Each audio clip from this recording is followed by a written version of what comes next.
Blue Kool-Aid drinkers! We are back, baby. We are back. And we are breaking everything down from the week 2 loss against the Tampa Bay Buccaneers. The Tampa Bay Buccaneers got owned by the Lions twice last year. They came in with full revenge, and they sought it out, and they got it. A 20-16 victory in Ford Field. But, man, there is just a lot to talk about. I don't know if they won the game or we lost the game more so, but we'll get into that in a moment. But before we do, let's introduce the Blue Kool-Aid crew that is here. I am Big Z. Let's get to the rest. We got UJ. Greetings, Lion fans. And Rud Dog. Yo. All right, gentlemen. So I think we're going to cover this game by talking about some individual performances and then the things that happened around those performances. And before we get into the negative here of this game, we're just going to do something called stock up, stock down. Pretty common, like football article type-esque thing. But anyways, I want to start it with stock up, and it is through the roof. I'm still buying it, and I think we all are. And that is a man named Aiden Hutchinson. 4.5 sacks, just absolutely owned this Tampa Bay Buccaneers team, who was sending two blockers repeatedly after the first 2 drives, and he's still getting after it. Just 4.5 sacks, 5.5 on the year. He leads the NFL by 1.5 sacks at the moment. He's doing swim moves, he's doing spin moves, Whirling dervish. Yeah. the coverage sack on one, just because he has this high motor, he doesn't stop. The man is a machine, and it is just an absolute pleasure to get to watch this man play football on a rookie contract. Yeah, I agree with you. It is such a pleasure to watch this guy. Besides his freaky stature at 6'7" and 265 or whatever he is, his speed and his relentless motor is what gets me. The guy just never, ever, ever takes a play off, ever. He's just remarkable, and I think this day was coming. It was only a matter of time, and it came. I agree. So in a rush, and it was awesome to watch. I just wish it was a winning cause, but it was still a marvel to see anyway. Oh, that's what makes it so heartbreaking that we lose the game with this dominant of a performance out of Hutch. It feels like the performance that was wasted last year against the Seahawks, honestly. Like that great offensive performance that we ended up losing anyway. But this time it was a great defensive performance. Lost anyway. And Hutch was just amazing, man. Like, you're right, Z. It's been coming for a while. And, oh, God, it's so good to see him finally. Like, honestly, last year I feel like the way they were able to block him as much as they did always just seemed crazy. But he's that much better this year. No one can handle this guy. Absolutely. And also joining the podcast is Bob. Hey, Bob. What's Bob. up, gang? Jumping right in when we're talking about Hutch. Oh, what a great topic that is. Yeah, good Absolutely. time. We're starting strong on this with the stock up, and that is Aiden Hutchinson. Oh, yeah. Do we think he'll break 20 sacks by the end of this year at this rate? At this rate, 30. for sure. At this rate, he's going to get 40-something. So, yeah. But, yeah, it's going to be a huge year for him. I mean, he's already started great, and I think it's going to only continue. So, you imagine teams are going to be doing what they did last year, which is like pretty much triple teaming him at times. Who is going to be the second guy that steps up? Because outside of Hutch, no one had any hits on the quarterback. Aleem got half the sack. I'll tell you what, though, Anzarike and Aleem helped out a lot. Anzarike had half a sack. They did. Anzarike, I thought, really made himself a menace in there, too. In fact, I thought he shared that one with Hutch, if I'm not mistaken. He did. Yeah, Yep. I thought so. That's why it's 4.5. He's playing very well. So Hutch is benefiting from this new look defensive line that we have that I think are playing very well at the moment. So, yeah, I guess I meant another edge. Who's our second edge is going to step up? Pascal. Pascal so that we haven't seen. Pascal was just the tiniest little bit away from getting a sack on Baker on that one where he tweaked him pretty good. Yeah. I know that was a nice play, though. Thinking that Davenport would have a big year, but it's still will he stay healthy? Save that man for the playoffs. Yeah. Well, I mean, he's still. I know he tweaked the groin, I think it was, but I I know he's living up to his reputation. It's just frustrating, but who knows what's going to. Maybe he misses a couple and he plays the rest of the season. Let's see what happens. That's all I can say. But yeah, he was very effective that first game, and I think everyone saw that what he can do if he's healthy. So jury's still out there. Let's just see what happens. Yeah, for sure. Yeah, I would. I'm hoping that Pascal can step up in the secondary pass rushing role here from the outside, though. I still want to see someone step up and own that outside of Hutch coming off the edge. I feel like if that might alleviate some like triple teams, even at least leave Hutch to face a double team rather than a triple team at times. But if they're triple teaming him, that makes it easier on our coverage guys too. Hutch is just a major problem. He can line up wherever. Major. And it's just so smooth. Like his swim moves, his spin moves are just so fluid. He bounces off these tackles like they're just like slightly when my son kind of walks in front of me on accident, I just kind of brush him off like a little bit to the side. That's kind of how Hutch bounces off these tackles. You clothesline him or what? No. Okay. I used to do that with my son. I can't quite do that anymore, but. Yeah, it's been a minute. But anyways, he has the full caveat of it's just a clinic in pass rush moves going on with him right now. And now he has had the benefit of going against two backup offensive tackles, second and third stringers. So that is I want to see him really do it against a top left tackle. Either way, he's doing what he's supposed to be doing. So. Exactly. One of the tackles play? Well, wasn't Wirfs playing? He was, but he was mostly lined up against Gedke's backup on the Bucs. He did go against Wirfs a little. He did go against. He switched around a bit. Did he beat Wirfs at all? I think. Yeah, most of his success was against the right tackle in this game. Yeah, but how did he do against the left tackle? Come on, Z. I would have to go back and check on that. I would just like to thank the football gods for making the Jacksonville GM a really stupid guy. And I thought the same thing. I actually think about that all the time. Every time I watch Hutch play, I go, "Oh my god, I can't believe he's so good." Trent Baalke, the GM of the Jaguars. Like, wow. Thank you, I think about that often, actually. How lucky we were to get him. Yeah, oh, man. That worked out with our rebuild, man, for sure. It was a huge piece. Definitely. Well, let's get to a stock down for me in this one. And this is not anti-Jared Goff, but his stock is slightly down after this game. And we'll get into coaching a little bit later, but I just want to talk about Jared Goff specifically and how he played in this game. Not his best game. And it is, but nope. It's hard not to get into coaching a little bit because he threw 55 times in this game. Did you know the Lions ran 82 plays to the Bucs 46? Based on DVOA of all the games, you would expect the Lions to win 96% of the time. It felt like the Lions' offense was on the field for so much of this game and to produce only 16 points. It really speaks to the red zone inefficiencies. They were 1 for 7 in the red zone. Yeah, very bad in this game. Yeah. Very bad. Which is just brutal. It just can't happen. But there's Jared Goff. He seemed under duress a lot in this game. Mm-hmm.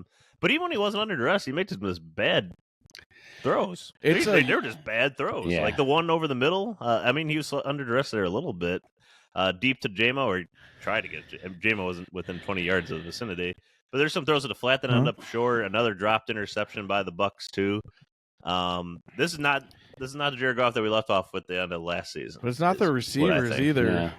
Like our receivers are not getting open like they should either. Like they're smothering our guys. It feels like sometimes. Like there's times where JMO was even getting just like mirrored, like a guy's right on his hip, and like they were just not in sync. It's this whole offense is out of rhythm and out of sync right now.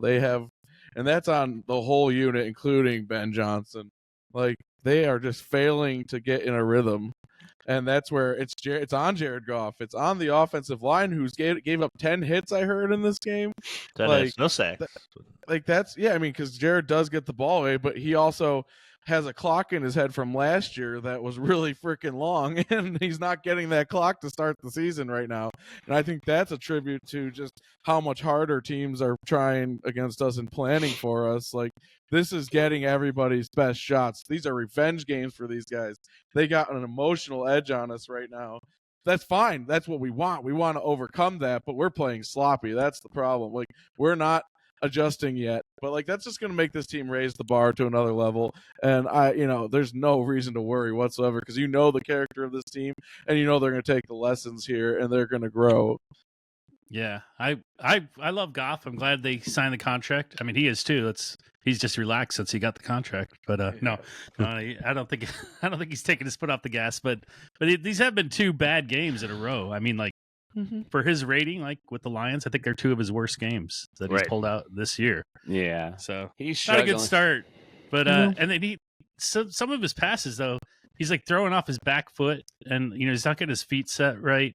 Right, that's kind of like the Jared Goff we saw at the beginning of the Lions era, like just bad, not getting his footwork necessarily where it should be. Not much of the when he started his Detroit Lions era, he was like backpedaling and throwing and getting out of the tackle box. He isn't doing that at least, but yeah, it just doesn't look quick. It reminds me of 2 games last year: the Ravens game and the Bears game. Games where our O-line didn't have their best efforts at keeping him clean, and he didn't exactly play great either. Like, because like there's other games where pressure gets there in a lot of ways, but like he still gets the job done. Like I think it's like the O-line is just. I think the O-line needs to adjust a bit. Everyone does. The receivers need to get open. It's a team unit. Like I can't like Goff. Everyone deserves their part. Right, So you're right. It's a team thing, exactly. And Goff gets a lot of the magnifying glass put on him because he's the quarterback, and rightly so. He's not been playing that great, so I agree with the stock down assessment for this game. However, I'm not that worried going forward. I think this is like buying Apple when it dips in the marketplace for a little bit, but it's going to go back up. Yeah, right. Good analogy. Good analogy. I like Apple has ravenous fans who will never ever back down. That's just like the I will say though, I mean, if you go watch some of the film, like there's some already breakdown going on of the like for instance, after that same drive where the Lions run the fake punt successfully, they have a 3rd and 2. We'll get to it. But they have a 3rd and 2, and they run like Jared Goff tries to throw it to Amon-Ra like down the sideline, and he just throws it out of bounds. He was covered. It was just, and meanwhile, Sam Laporta is sitting wide open on a drag route in the middle of the field, and he probably could have gone for 10, 15 yards. So it's just like little things like that. He's not noticing, and I don't understand why. And I don't have Laporta. Do I have Laporta on my list here? I don't think so. Okay, because it's very befuddling how they have just not even tried throwing his way. Like I was thinking in red zone, just like all he has to do is run 5 yards, turn around, box out the linebacker, throw it low, let him catch it. Like he's such a big body and knows how to position his body so well in the receiving game. It's a mystery why he was not targeted in the red zone. He's such a red zone weapon. It's just, I agree. It's like we're afraid to throw to our receivers in the end zone for some reason. I don't know. I think we did throw one to Amon-Ra in the game, if I'm not mistaken. Jamison got one target. Double coverage. And, but that was also one was wild. Yeah. If you watch the play, like Sam Laporta is lined up outside and he motions back in, and that basically allowed Tampa Bay to double cover JMO. So I don't know. This is one of Ben Johnson's strengths. Honestly, has been red zone play calling. We'll Ben Johnson. He had a bad game. We'll get to him in a minute. But the whole offense, like Red Dog was saying, is just a little out of sync. I mean, everything's off. Like even Ragnow blocked the wrong guy on one play when they could have got a first down. He he covered the wrong guy and then it left somebody wide open to make the play. But I don't know. But I think stock up in this early game season for me. Was Amon-Ra, the return of Amon-Ra St. Brown. Everybody was worried about him in game 1 not showing up or not getting the ball thrown his way necessarily. Who was worried about everybody him? that he's still just reliable. He was my roar of the week. He's not. Who was worried about St. Brown? That's silly. I mean, there's some people worried. I mean, the first game of the year, there was a lot of people who worry like that. It's like they worry about Penei Sewell. Some people like that. That's really ridiculous too, right? That's ridiculous. Or like the people who are throwing like Hendon Hooker pictures into the group chat. Like What the heck? Oh, gee. Well, and Amon-Ra in this game, his I won't mention names. I don't know what you're talking I about. don't either. Someone put a Hendon Hooker picture in the group chat today or during the game. Oh, Jesus. Oh, I missed that. I'm so quick to panic. Anyway, what did I say? Amon-Ra is definitely a thumbs up on this one because he had to work hard for those 11 catches too. I mean, he wasn't just open all the time. He was fighting his ass off trying to, to get open and plus the runs after the catch a little bit. Really a hard fought game for him. It took a couple of hard hits, and and it looks like he will be okay too. There was some. He just suffered like a contusion and cramping, nothing major. So if you're worried about his future on the injury report, he probably won't be practicing too much, but he'll be out there on game day. It sounds like most likely. Oh yeah, for sure. Yeah. But yeah, I mean, he was back. This is a team that he plays very well against. They play a lot of zone schemes, and that is where Amon-Ra really shines in the zone because he's just good at finding those little pockets here and there. They seem determined to not let him get him on another one of those crossers to the house like he did last year. Right, yeah. But I mean, at the same time, I thought Jared Goff was probably a little too reliant on trying to look at him at times instead of some of the other receivers on the field, like Laporta, like in the aforementioned example I just mentioned. Yeah. So I mean, that's obviously not on Amon-Ra by any means, but he looked good. There's no concern about him. He plays very well against his Buccaneers team.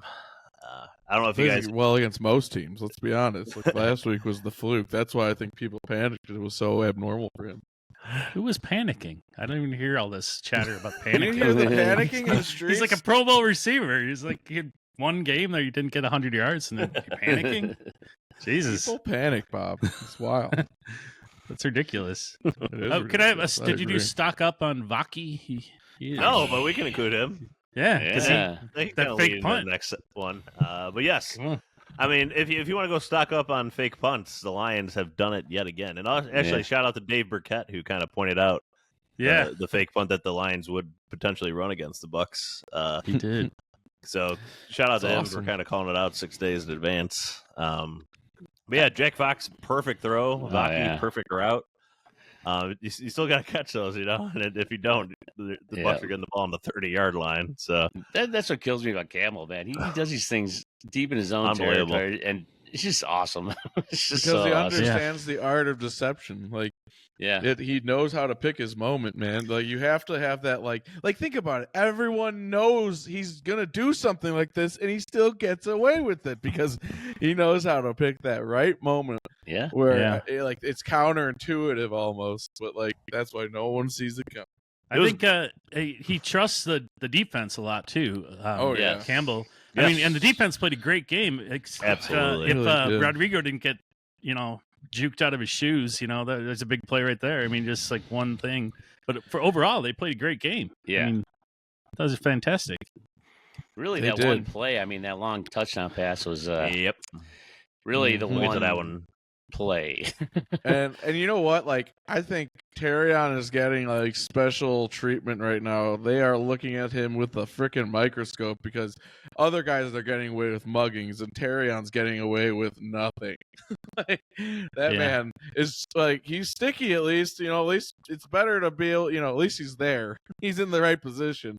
It's easier to fix those little things than not being able to keep up. But Yeah, well, I- since you mentioned him, I guess we could stay on him right now. Is Terrion Arnold? The item is stocked down. I know. I mean, Nah. he still played a decent game, but he's got to realize he does have that spotlight on him, and he's not going to get away with the ticky-tack stuff, so don't do it. He's in great position. You don't have to do the little extra. Yeah. And then the Well, face mask was also a killer. but So, he's I mean, he just had some battling. big penalties in the first 2 games, and also that was his responsibility on the long touchdown to Godwin. Yeah. He completely abandoned his zone on I that just one, say too. stock sideways because he's basically carrying on from where he was last week, a struggling rookie. So He's I mean, battling. He's not Cam Sutton bad though. This is not Cam Sutton. no, bad. no. No. But- and I'm still He's not very high bad. on this kid long term. I just think Absolutely. I think he's really got what it takes, and he's having some growing pains here and learning the NFL, but I think he's going to be fine. Yeah. I don't think I wouldn't put stock down myself on him. Me either. I thought he played a good game. I mean, he was right where he's supposed to be. He's still handsy. I mean, he had that in college. They're still working on that, but it's just the thing he's got to develop. He's a rookie, so well, he wasn't where he's supposed to be on the touchdown to Godwin, but hindsight, he's been where he was supposed to be. I'm just saying, for the most part. Yeah. I mean, where did Mike Evans go? Did he contribute to that? Because Mike Evans was not a major factor in this game. Yeah, Carlton Davis is all over him. On this was game. it just Carlton? So, I mean, Terrion was covering him on plays too. I saw him. Right. I mean, they're switching off. So that's the thing. I mean, you gotta remember that long touchdown. The thing about a cornerback is you're gonna remember the plays the cornerbacks screw up, but like you know we're getting a higher level of quality coverage throughout the game from a guy like Terrion right now. Oh yeah, like he's in on pass defenses. He's providing quality coverage, and. No, I'm happy with where he's at. I can't go stock down here because it's a 20-point game, man. Like that's hard for defenses to get in this league right now. These offenses tend to be hard to stop, and this defense is looking real good. So only Big Z had the stock down. Yeah, now I control the outline. So. I'm guessing your next one. That's all right. I'm guessing your next one's going to be stock up, Big Z. Well, we can do a stock up one. We best our up order a little bit. That's fine. We can stay on the defensive side too. Actually, 2 ones, I guess. I had Derek Barnes here first. He's looking like an absolute beast. He stepped up, especially when Anzalone went out. Although Barnes is the one that caused the concussion to Anzalone. Ooh. But nonetheless, whatever it takes to get more playing time. It's always your own players that hit you harder almost than the other team. That is true. It does especially happen in the NFL. These guys watch their bodies. Yeah. Constantly. But yeah, self-inflicted friendly fire. Barnes just missed Baker, and then boom, right into Anzalone. Hopefully Anzalone's not out too long. I can't remember. Is he had a concussion before with the Lions? I don't recall the concussion with him. But that probably means Anzalone is out the next game, though. I really hope not. I mean, it's hard to turn around a concussion in a week in the NFL these days. He's week to week, so yeah. So like. That brings me to a question, like with Rodrigo's enhanced role on defense. Is that because of Jack Campbell's shortcomings, or what's going on there? I've heard something suggested along that lines. It doesn't sound right, but maybe it is. I think because Anzalone was out, right? Is that why he was playing? I thought Anzalone was. I thought he was okay. That works if that's the only reason. But I didn't think. I thought he was in there for Campbell a lot too.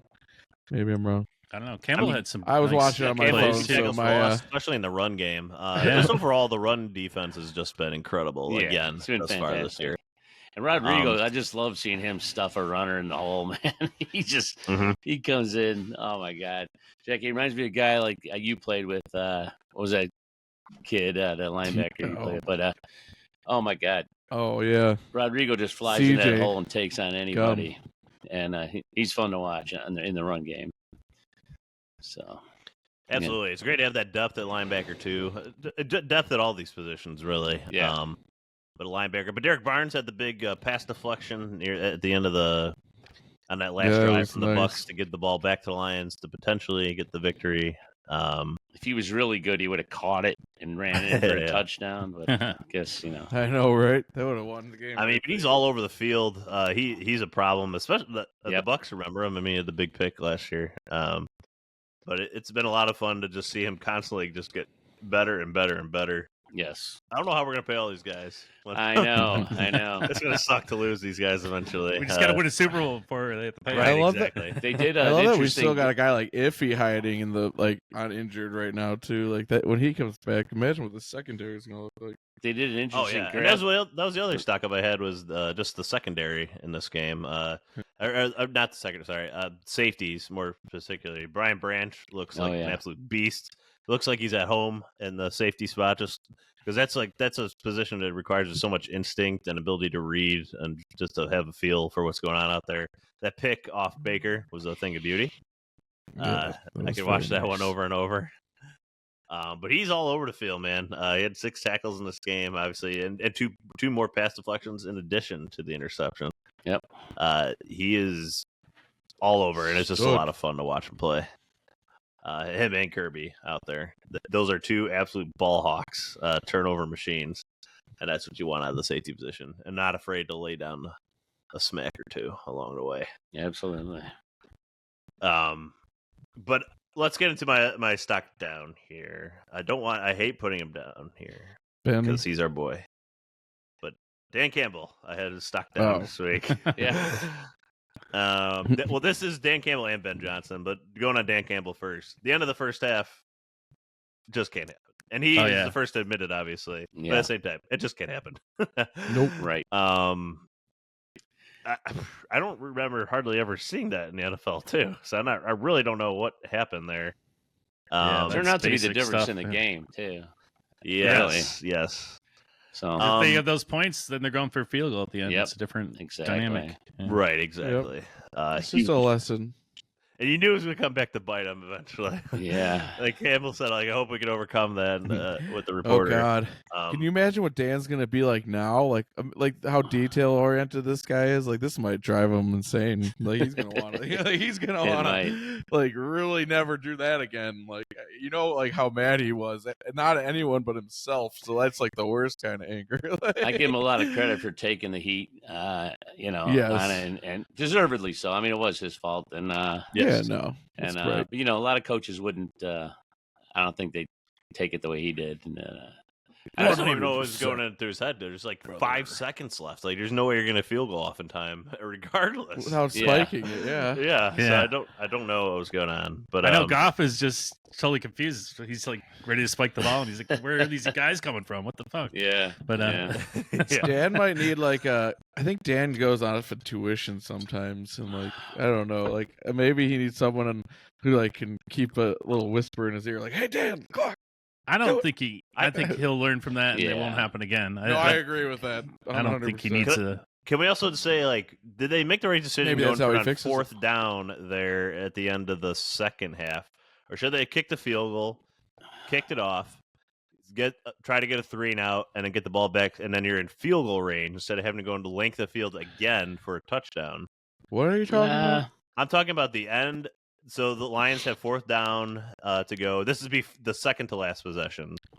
There's when they could have kicked a 65-yarder or something. No, was that? Oh no. This is when they're inside the 15-yard line on fourth down, and they go for it on 4th and 8 rather than kicking a field goal. I'm trying to see how much. Let me see how much time was left on the clock. I can pull it up here. Yeah, that probably would have been. It was 4th and 8. Yeah, and in that one, I was kind of hoping for the way that the field goal. To be honest, the way the offense has been playing that day, it was hard to. Like I love the aggression, but at that point, it feels like 1:01 was left on the clock there. So if you're the Lions, you kick a field goal, you make it 20-19. You kick it off, the ball probably gets to the 30-yard line. It's a 3 and out, like you would hope. Like the Lions end up doing, takes 15 seconds off the clock. You're probably looking at starting at the 30-yard line. Jake Bates is known to kick a 60-yard field goal. You just need 30 yards to kick a possible game-winning field goal instead of going 60 yards and need a touchdown. I think Dan Campbell made the wrong decision on going on 4th down in that situation. Is what I'm trying to get at. I would agree. We did much better moving the ball between the 20s as well, so that strategy would have played better into the way the offense was having success at all that day as well. So like if you get that ball back, the odds of you getting it to the opposing 40 or whatever is better than going into the end zone the way it was going on Sunday. Yeah. Hey, while we're on the subject here, I just want a quick stock up for Jake Bates. I don't think he's missed a field goal yet, has he? Nope, he hasn't really been tested. Not really. I think they could have once or twice, and they decided not to. But he's perfect so far in two games. Yeah, he hasn't made one over 40 yards yet. So, but they're all right down the middle, man. I mean, like perfectly. But that's the thing, like that's a different kind of test, and honestly, that's the test we all were kind of, we ought to have been concerned with him was, can he just hit regular field goals consistently as a pro? Like we know he can kick it further than most, as long as he can find that right consistency. And right now, UJ's right; he looks like a machine. His process is tight. But I don't want it to behoove us because you got to give credit to Dan Campbell for the 4th down going for it, obviously on the fake punt, Yep. and then again, on their side of the 50, the 45-yard line, getting that one as well. So maybe his but that stock isn't down. Well, I mean, going for it on the 4th down and how we got it was just a tough run to the right side behind Sewell, and that kind of gets to my second one here, and that is Ben Johnson, stock down this week. Thank you. This is the biggest. Must agree. Jared Goff throws 55 times out of a possible 82 plays. Vita Vea goes out early in the second half, and the Lions still stick with their befuddling short screen game, not looking over the middle of the field a lot, and abandoning the run game to a degree that wasn't. It felt like we played the their best running strengths game by any means, but also it wasn't the worst by any means, especially when a guy like Vita Vea goes out and you have 2 backup tackles in, not running it up the middle consistently like we did at the end of the game last week. I'd rather have just watched Chuck down the field to JMO all day than what we saw or there. The Tampa Bay safeties. Yeah. Like it was just annoying the way I don't know what they were thinking. It felt like they were playing into Tampa's strengths. Which was their quickness and ability to flow side to side, and we were doing a bunch of dink and duff stuff right in the zones they were determined to deny. It's like almost like maybe they Jedi mind trick Ben into being like, oh, I can use it, but no, I don't know. It's just frustrating. And the play calling was weird. It didn't look like our normal style. It didn't have the power element to it. We were constantly trying to dump stuff off into the flat and then run instead of striking downfield. And I just felt weird. And then when they need to move the chains, they end up in these 3rd and long situations instead of getting a good chunk on 1st down. And then you're trying to make up that yardage. It seemed like they were having success running when they went off tackle, pulling a guard or pulling a tackle or something like that. They kept going to the flats and those little dump off passes, and they seemed to really be covering the flats incredibly. Tampa was, and we just gave up on the run too early. I think. I think they just. I don't know. Well, we didn't give up on it because, on key 4th downs, we'd run a really nice run play and then just go right back to what we were doing that got us to the 4th down. Yeah, it's inexplicable if you ask me. I don't mind setting up the pass, and the Lions have passed against Tampa Bay in both games last year as well. They primarily threw, but they did not throw 80% of the time, or 65% of the time, like they did in this balance. Yeah. I'm going to chalk this one up to just I think Ben Johnson was targeted. I think he got a little bit outcoached this week. He was a little off his game, but honestly, I think Dan Campbell said, it was all probably closer than it seemed. There was stuff there. We just need to execute. I think it's still right. Not to go too hard on Ben, which is execution also wasn't great. So it's you can't just we don't know if they do a better job of being on their P's and Q's. This game plan looks different, that's one of those things you just don't know what the game plan was meant to look like. But it's again, blame goes around. And I will say, I don't give fault on interception to anyone on our team. That was just a missed call by the referee, and just a killer. We talk about Terrion Arnold getting the pass interference on a ticky-tack call. There's a blatant pass interference against JMO. We do not get that one. That's what I'm saying. Blatant. That's a big play there, too, man. In a close game like this, that's a huge spot. But that's also why Terrion's going to be so much better for it, because being under that microscope, he's going to just have to adjust, and he will, and he's going to just be that much. I'm telling you guys, in the next few games, you're going to start to see this defense become more and more stifling. I just think we have too much talent at every level of this defense. As these guys start to learn how to gel, how to cover all their responsibilities, and really get down into their assignments and understand, I think this is going to be a really freaking hard defense to move the ball against, especially with how much Hutch has just become a force of nature. But Z, back to what you were talking about. More so, though. That play on JMO where he gets hit, do you think he gets that call as his career goes on? Or do you think they're just letting people get away with it? I don't know. That was a bad call, man. Just a blatant miss. Almost dragged him down to the ground. JMO kept going. I think maybe that's what threw it, made it maybe harder to call. He stayed on his feet good. He needs to go to get some acting pulled lessons. down to the ground. Maybe that's just part of the contender, Fall down. Yeah, maybe you should that's just call in LeBron James and give him some tutorials on how to flop.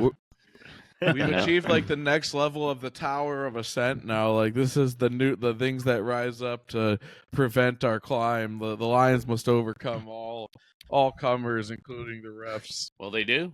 Campbell said it from the beginning. We don't blame the refs. The refs are the refs. They're going to get some calls. They're not going to get some calls, and they can't. That's never an excuse. Yeah. I mean that would have made a big difference there, but like UJ, you're saying they still got they were in position to win the game at the end. They were. They could have done it. They were. Right to the end. The Lions ran 83 offensive plays in this game to the 50 or the 46 of the Bucs. What did they outgain them by double or something in time possession and everything? Yeah, their odds to win based on those stats. It typically means like 96% is what I said earlier, and just. So that's why this game is fluky. I mean, well, it sucks that they lost, and UJ's 20-0 prediction went out the window. But for the season. Well. But I mean, even though players are talking about this is going to be good for them ultimately. Like last year with Seattle game, they lost a game they could have won, and they just blew it there early in the season. But then they rallied, so I think they're going to come around on this. I do too, and I have a feeling this. Going on the road is going to be a welcome to them this week. I have a feeling. Get away They've from been at home a lot, Detroit lately, and it'd be nice to get away from home for a little bit, So I think this could be refreshing for them. So I mean, I don't know. We're not getting that game right now, but I just think it'll be good for their psyche to get out of town for a week. So. And it's going to be so funny watching giant Aiden Hutchinson tackling little Kyler Murray. Oh yeah, that's good. Kyler Murray looks good through 2 games this year. We'll get in that later this week. He always does look good through 2 games. Like when Lions hunt those like warthogs, right? They said it'll be good until week 8 when Call of Duty is released. Oh my gosh. That'd be funny if he actually dropped off at that point. That would be amazing.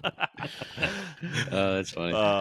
If you're not familiar, there's a lot of like rumors that Kyler Murray just plays Call of Duty at like 2 a.m. and kind of ignores his NFL duties, like watching film and everything. If you need context of that, but hey, if you can't do what you want with your time when you got money, again, just because the stock's down on Ben Johnson doesn't mean it's not high. Again, just like backed by Apple metaphor. We still believe in them and everything they're doing with this offense. They just got to it's the preseason in a lot of ways for them. That's why it's so great if you could walk away with a victory early in the season, because I mean a lot of teams start 2-0 and they end up 6-11, etc. the rest of the year. There's a lot of good teams that are 0-2 right now, like the Bengals, Ravens, etc. But actually, that gets. I said before we hopped on here, producer Kid J, at least I was gonna have a surprise prediction. And my surprise prediction is that the Lions are gonna make a trade with the Cincinnati Bengals at the trade deadline for T. Higgins as our third wide receiver that we're desperately missing. I think we trade a 4th or a 5th rounder. I don't know. It depends on that'd be fine. Desire for him. Now, T. Higgins in the last year of his contract with the Bengals. He's probably a free agent after this year. He's hurt. He hasn't actually played yet this year. But I think the Lions are still missing that third wide receiver. Tim Patrick looked okay in this game. Get over his Tim I gotta say Patrick something hate. real quick on this Tim Patrick thing, okay? He hates Tim him. Patrick forgot he was a professional football player in that game. There was a beautiful pass to the sideline. He caught it. Beautiful catch. And 1 foot down. And all you do is drag the other toe. Drag it, like they're trained to do. Like you just drop it down and drag it. Yes. Instead he just steps forward with the other foot out of bounds. We had to punt. And the under. I'm sorry, but he forgot he's playing on Sunday and not Saturday. So UJ, he hasn't caught a pass in the NFL in 2 years. You give him a little break. You can't keep throwing it. If he's out there playing, he should know what he's doing, right? He had one nice catch over the middle. You can't assuage his hate. Listen to it flow. A professional receiver thing you do, or you drag your foot on that pass, and he would have made it. The one where he stiff armed a guy to the ground, or wasn't that it the had play? to be said. All right, I'm just going to leave it at that. I'm going to leave it at that. All right. Are you gonna get on Amon-Ra UJ's for? favorite guy to hate. I mean, it looked like a fumble. I'm glad they didn't challenge or anything. Oh yeah. Yeah, I think we got away with one there a little bit. But that's okay. That's okay. Yeah. But I'm glad that one went our way. Can't get on Amon-Ra. Come on. He had a good game. He had a great I know. game. I was just trying to go to UJ's. He's getting on Tim Patrick not getting one foot down. Well, Amon-Ra almost cost us a game by fumbling. James Well, was Tim gonna get his Patrick foot isn't an down either. all-pro either. Fair you know? enough. He's- Fair enough. Yeah, It's his just like first game back after 2 years. I'm just talking about wide From receiver major 101 injuries. stuff. You know, like you're catching a sideline pass, you drag the foot. You know, that's all. It's receiver 101. all Usually, right? I didn't know you took wide receiver I did. 101. I didn't pass, but I remember certain things about the class. Now you're an authority. Make checks out. Well. Granted, you also taught me, I guess, if it hits your hands, you have to catch it, right? Even if it's just one hand. That's right. That's right. Okay, so I mean that's everything I wanted to cover in the game. Obviously, this is a game that the Lions should have won. Yep. But they will take a lot away from this. Hopefully, Anzalone can return back soon. It looks like Amon-Ra will be okay. But the run defense and the defense looks really solid to start the year. There is one little trend I want to talk about. We talk about Goff and how his struggles. I just want to say the NFL as a whole in passing is down, especially passing touchdowns. I don't know if you saw like the trend. Like 5 years ago, there was like 100 touchdowns thrown in the NFL. Last year, 88. So every year it's kind of gone down. This year, 66 passing touchdowns to this point, 22 less than last year. So Goff's The way not these alone. defense are playing is really limiting explosive plays. That's why, like when Goff throws a J-Mo down deep, it's like these explosive plays seem to be rare nowadays. Yeah. Everybody's playing two safeties deep. They don't want to give up the explosive plays. The analytics all suggest explosive plays is the worst way to lose these games. Hey, that was what my college coach believed. Yeah, I mean, you have to force the team to constantly make the perfect play or the right play and if you do it like 13, 14 plays down the field, eventually teams are going to make a mistake like Goff throwing an interception or something along those lines. It's just fascinating. Everybody is worried like, oh, is there too much offense in the NFL? And now the defenses are winning the day these days. It's just like weapons and armor, man. There's always jumps from one side or the other. It's the circle of life of the NFL. Eventually, if the defense start getting too good, they'll make some other rule. Like you can't tackle a guy if he's running north and south or something. You only tackle him if he's running sideways. Or still make up some rule that, we can't tackle. Everybody got up in arms about that hip tackle thing in the offseason that they implemented, like kind of like throwing your body weight when you're tackling a guy from behind. Well, and then Joe Mixon got it done to him on Sunday Night Football, and they did not call it. So they're not looking for it. And that was like a greatest one. Like they're just looking for Terrion Arnold pass interferences. Right. That's why the touchdowns are down because nobody can hip tackle anymore. Yeah, that's right. I was going to tackle him, but it had to be a hip tackle, so I let him go. This offense, though, the way it's constructed, I know it was a bad game this week, points-wise, but I think if you're going to take away J-Mo deep, you're going to open up the run game or you're going to open up something short. So they can still score touchdowns. It's just Ben's got to get in this game and get this whole thing going. We'll score plenty of touchdowns. I don't care what the trends are in the NFL. I think this team's going to go off. That's right. I'm with you, Bob. I'm sorry, I said your name backwards. I meant Bob. Actually, Jameer finally I thought Jameer had a little better game overall. He did a few more exciting things in this game, I thought. Oh, yeah. That's like giving the ball more, At least in a run game, particularly, not made the pass game. But it's weird. On that, just real quick, though, it's real weird how they always start out with Montgomery, and then in the middle of the game, like Montgomery just disappears, and they put Gibbs in there for an extended time, and then Montgomery shows up later in the game again. Is anybody else? Does that seem like what they're doing? Kind of. To me, it does. Yeah, I think it's their strategy to deploy them just in their own phases. I guess it's weird. Yeah, it is interesting. I don't know. Anyway, it's hard to. I think the whole thing is probably to lull them into expecting David and then getting Jameer or something. I would imagine their strategy in the way they're deploying them beyond just like a random order. Oh, I'm sure there is. It seems to me that's what they're doing. Like, I also feel like maybe they've made a statement as to who the number one is, because I would say David still is at this moment. I mean, Jameer is starting to come alive, but like David's just doing like the basic stuff a little better, I think, still. Yeah, depends on what you mean by number one, because if it's a guy, if we need 1 yard on the goal line, they're giving it to Monty.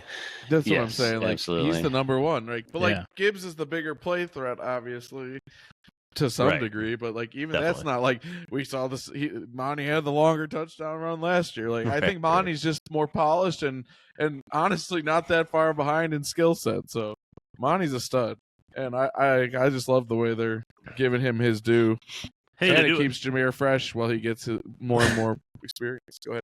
Z, I had a question for you. This is unrelated to the run game, but last week you thought like that Stafford threw the pick because Kirby Joseph was invisible because he wore a blue uniform.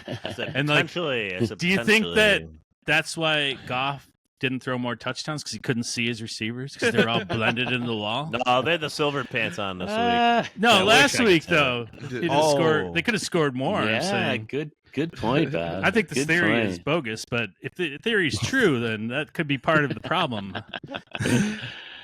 Wow. Maybe. I don't know. The Chiefs guy, I think it was, talked about how teams would wear red gloves against them to get away with holding. Hey, Bob, that's different. NFL players have definitely done that. They the white gloves, especially. It depends on the jersey. I guess the other team's wearing. Like if they're wearing white jerseys, the home team wears white gloves, so they kind of blend in with the jersey and they get away with holding a little more. That's been around the NFL for years. Okay. Anyway, yeah, exactly. That's a similar type of concept. So I don't see why it couldn't be done. I still with think the it's a end zone. possibility, though. It's like the JFK assassination. No, completely. But speaking of jersey, the uniforms look so good. Like I love these. This new uniforms looks. Yeah, wait till they wear the black ones, Red Dog. Wait till they wear the black ones. They won't. I'm not the one that you gotta say that to. That's for you, Jay. No black ones. I know. Only for you, Jay. I can't wait to see the white though. The white and the blue combo. UJ, would you be happy if they put dedicated to UJ on the black uniforms? No, I'll be mad. I'll sue. I'll sue. Well, I guess it's a good thing. They know how much I don't like the black.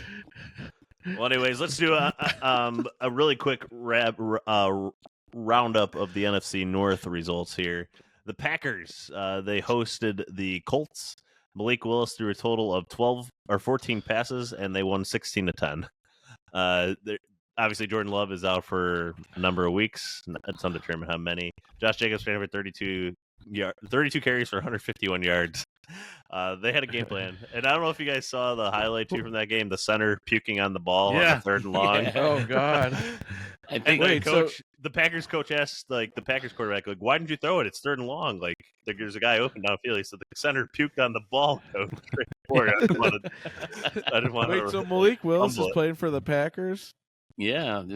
Wow. Yes. That is the a guy funny we were story. Supposed to take instead of Hutch. That's a funny story, though. So the Packers moved to 1-1. The Colts do not look great.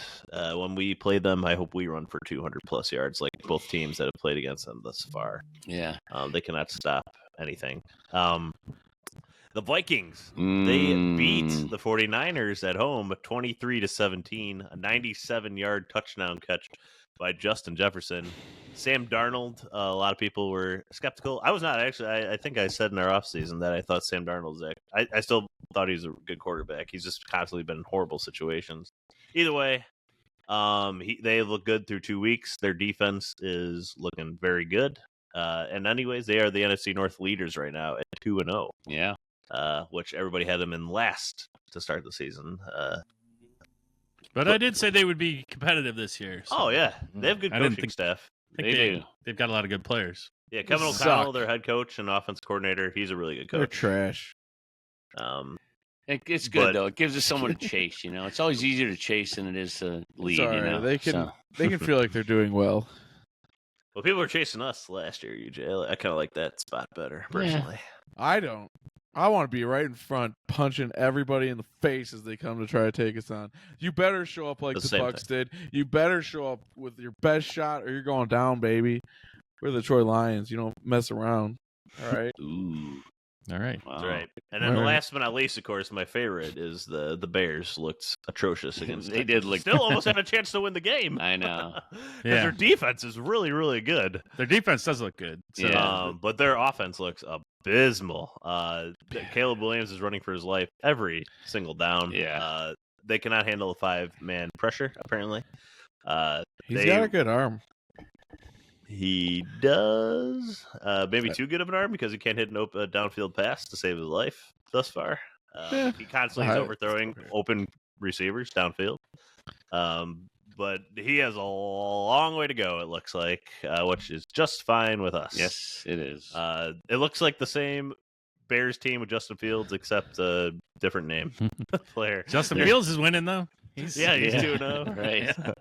Nice. It just yesterday there was like a lot of comparisons, like the same exasperated expression of the Bears quarterback sitting on the bench alone, like looking up, like he just got like hammered by 1,000 tackles, which is what both have gone through in their tenure. The Bears' offensive line has not been. They have all this money spread elsewhere. They don't spend on the offensive line like the Lions do, and it's probably their downfall. Got to start inside. Yeah, buddy. But that is it. Hola. NFC North Roundup. So 3 1-1 teams, and then the Vikings sitting up top at 2-0. So that will wrap it up for the episode. Next week, we'll be back later this week talking about the Lions and Cardinals, previewing that game. That game's on Sunday at 3:25 Central, 4:25 Eastern. But anyways, we'll wrap it up here. So we want to thank Hey, see, a little preview. Hold on before you go into your thing. A little preview. Have you ever seen a lion hunting a warthog on like the savannah? I've not been. No. It's just that's what it's going to look like when Hutch is chasing down Kyler Murray next week. So just a warthog. Yeah, Warthogs are big, right? Aren't those big Kyler animals? I thought they're little. Thought it'd be compared more to like Like a cheetah, like chasing a mouse or something. Have you ever Yeah. seen a lion compared to a warthog? It ain't no comparison. And you remember that show Land I of the don't know. Giants? I think it's going It's to be easy like prey. that. You know, Kyler Murray's It's going to be easy running through prey. Let me clarify. It's easy prey.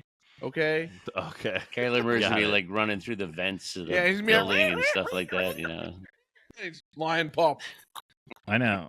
All I right. just found a YouTube video of a warthog killing a lion. But No. And Speaking of YouTube, we've gotten a few more subscribers lately. Thank you for subscribing. If you were one of those new subscribers, appreciate it. we love you.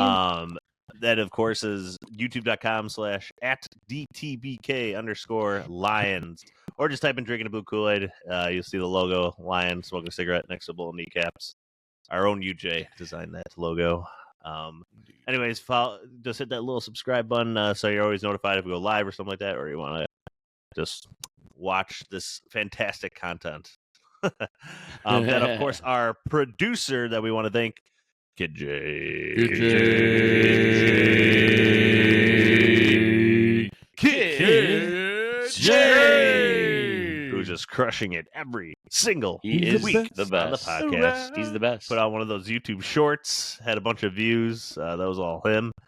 So big shout out to producer Kid J. Spotify, Apple, where you get your podcast, please download, please subscribe, please leave a review. Instagram at Drinking the Blue Kool-Aid. That's Kool-Aid with a K. At Drinking Lions on X/Twitter. And I already mentioned our YouTube, that just type in Drinking the Blue Kool-Aid, subscribe. Otherwise, we want to thank our listeners. We just want to thank you.